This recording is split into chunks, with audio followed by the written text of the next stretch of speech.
গোটা দেশ জুড়ে প্রধানমন্ত্রী নরেন্দ্র মোদীর ভার্চুয়ালি অনুষ্ঠানের মধ্য দিয়ে কিষাণ সম্মান নিধি যোজনা অনুষ্ঠান অনুষ্ঠিত হলো। মালদাতেও কৃষি বিজ্ঞান কেন্দ্র প্রধানমন্ত্রী ভার্চুয়ালি এই অনুষ্ঠানের আয়োজন করা হয়েছিল। মালদার কৃষি বিজ্ঞান কেন্দ্রের এই অনুষ্ঠানে উপস্থিত ছিলেন কেন্দ্রীয় জাহাজ প্রতিমন্ত্রী শান্তনু ঠাকুর। এদিনের এই অনুষ্ঠান মঞ্চ থেকে কৃষকদের উন্নত মানের ধান এবং গমের বীজ বিতরণ করা হয়। শান্তনু ঠাকুর জানান, অত্যন্ত সুন্দরভাবে সাজানো হয়েছে এই কৃষি বিজ্ঞান কেন্দ্র। আম, মধু এবং অন্যান্য রবি শস্য জাতীয় ফসল রাসায়নিক সার ছাড়াই জৈব সার ব্যবহারে উৎপাদিত করে মানুষের কাছে পৌঁছে দেওয়া হচ্ছে।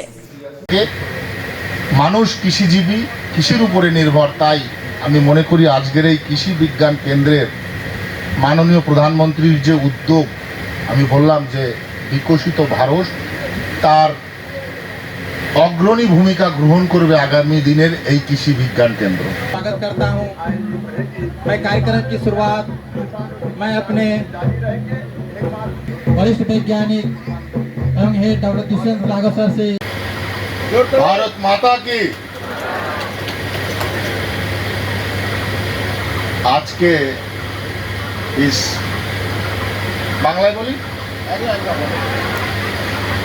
আজকের এই কৃষি বিজ্ঞান কেন্দ্রতে মাননীয় প্রধানমন্ত্রীজির যে ভার্চুয়াল আজকে সভা হচ্ছে, আমাদের মধ্যে উপস্থিত আছেন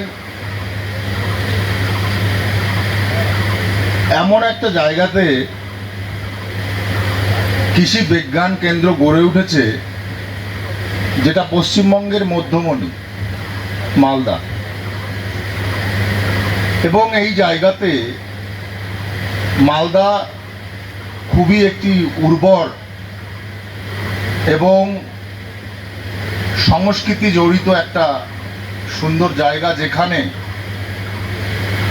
খুব ঘন বসতি হওয়া সত্ত্বেও এত সুন্দর একটা কৃষি বিজ্ঞান কেন্দ্র গড়ে উঠেছে। আমি মনে করি এটা আগামী দিনে আমাদের এই পূর্ব ভারতের একটি সফলতম কৃষি বিজ্ঞান কেন্দ্র হয়ে উঠবে, এবং তার জন্য ভারত সরকার এই বিজ্ঞান কেন্দ্রে ডেভেলপমেন্টের জন্য সুন্দরভাবে